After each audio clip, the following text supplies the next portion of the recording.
Have you ever stopped to think about how completely insane fireworks actually are?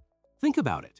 We gather in huge crowds, squeeze into tight spaces, look up at the dark sky, and cheer while someone literally detonates high explosive chemicals directly above our heads.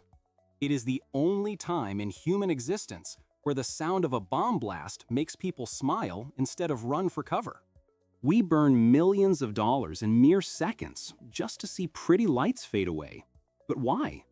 The story of fireworks isn't just about New Year's Eve. It is a story of accidental discoveries, military secrets, and assassination attempts. It involves a Chinese cook looking for immortality, a British terrorist sitting on 36 barrels of gunpowder, and Walt Disney changing physics. How did we go from a bamboo stick exploding in a fire to the synchronized pyrotechnic shows that cost more than a Ferrari? Today, we are lighting the fuse on the explosive history of the firework. Buckle up, it's gonna get loud. To find the origin, we travel back 2,000 years to ancient China. We are going to a messy, primitive kitchen. Legend has it that a cook was working there. Charcoal and sulfur were common items. Saltpeter was used as a flavoring salt. The story goes that this cook accidentally mixed these three ingredients, charcoal, sulfur, and saltpeter, into a dirty black pile of dust. At first, it was harmless, but then he dropped the mixture into a fire. Boom! It wasn't a nuclear explosion, but it was a flash, a bang, and a lot of smoke. He created the grandfather of gunpowder. But the first fireworks were just bamboo. Green bamboo has air pockets inside. When thrown into fire, the air expands and explodes. The Chinese called this baozhu. They didn't do it for fun. They did it for security, to scare away evil spirits. They believed a mountain demon named Shan Shao was terrified of loud noises, so fireworks were a demon-repellent system. Eventually, alchemists took notice. They were looking for the elixir of life. Instead of eternal life, they found the recipe for death. By the Tang Dynasty, they stuffed black powder inside bamboo tubes. Then, someone had a brilliant idea. What if we leave one end open? Physics took over. Newton's third law. When lit, the gas rushed out the back and the bamboo tube flew forward. The ground rat was born, a primitive firework that skittered across the floor, scaring everyone at the royal court.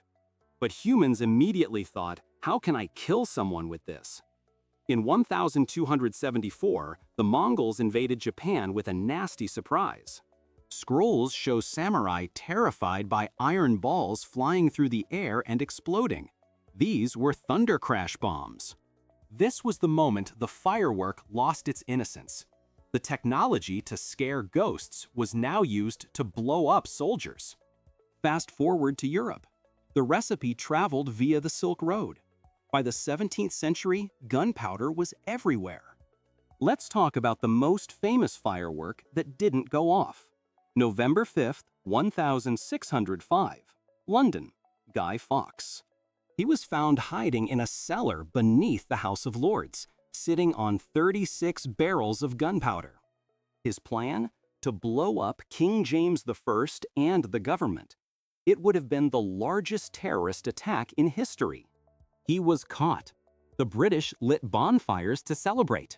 We use fireworks to celebrate that a guy failed to use fireworks. But legitimate fireworks shows were also dangerous. Europeans wanted theater.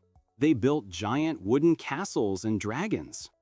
This leads us to the royal fireworks of 1749. King George II commissioned a massive show in London's Green Park. He hired Handel to write the music for the royal fireworks. It was supposed to be the greatest show on Earth. It started well, but then a stray rocket went sideways. It hit the Temple of Peace. Wood plus gunpowder equals disaster. The temple burned to the ground. The crowd panicked. The king's pavilion caught fire. The Italian pyrotechnician drew his sword and tried to fight the British organizer in the middle of the flames. It was chaos. The only thing that survived was Handel's music. You can script the music, but not the fire. For thousands of years, fireworks were boring. They were just orange, charcoal, or white magnesium. The era of color began in the 1830. Pyrotechnics became high-stakes chemistry. Burning metal salts creates color. Red, strontium. Green, barium. Yellow, sodium. Orange, calcium. But there is one color that is the boss level: blue. Blue is the hardest color to create in the physical world. To get blue, you need copper. But copper is a diva. It is chemically fragile. If the flame is too hot, the blue washes out and becomes white. If too cool, you don't see it at all. You need a precise temperature range. That is why cheap fireworks never have blue. If you see a deep, rich blue peony in the sky, you are looking at the work of a master chemist. It is the most expensive color. We talked about light, but what about sound? Why do some fireworks go boom and others go whee? It's not accidental, it's engineering. The bang, salute, is created by confining the powder tightly. The gas expands faster than the casing can hold it, and it shatters the shell, creating a shockwave. But the whistle, that's genius. Pyrotechnicians pack the powder into a narrow tube, but only halfway. When it burns, the gas resonates in the empty space. It's exactly like blowing over the top of a beer bottle. The chemical reaction creates a standing sound wave that screams as the rocket flies. And the crackle? Those are tiny granules of bismuth compound that explode individually, like popcorn. How do they make the shapes? Hearts? Smileys? It's all about the anatomy of the shell. Inside, stars are arranged in a pattern. If you arrange them in a smiley face, physics dictates they fly out in that pattern. The problem is orientation.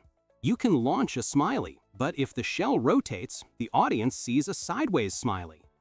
That's why Saturn rings are so hard. You have to stabilize the shell. We can't talk about modern fireworks without talking about Disney. They are the largest consumer of fireworks on Earth. But they had a problem. They were launching so many that the smoke was choking the guests. So, engineers invented a new system: compressed air launch. Instead of gunpowder, they use air to throw the shell up. The fuse only lights the explosion in the air. Result? Zero smoke on the ground, cleaner colors. From a cook's accident in a bamboo forest to massive computer-controlled displays synchronized to music. We have come a long way, but the core feeling hasn't changed. We live in a digital world. We watch explosions in movies created by CGI. They are fake, safe, clean. But a firework is real. It is raw chemical energy. When you feel that thump in your chest, you are feeling a shock wave that traveled physically through the air to hit you. It smells like sulfur. It is dangerous. It is expensive. It is a reminder that we can master chemistry, control physics, and paint the sky, but for just a few seconds. Then it's gone. Maybe that's why we love them. In a world where everything is recorded and saved, a firework is a moment you can only experience now. So the next time you see that burst of red or hear that screaming whistle, don't just say, ooh. Remember the alchemists, the spies, the kings, and the chemists who risked their lives to bring fire to the sky. Thanks for watching. If you want to know the history of other things we take for granted, like the fork or the mirror, subscribe. Just like a firework, you don't want to miss the next explosion.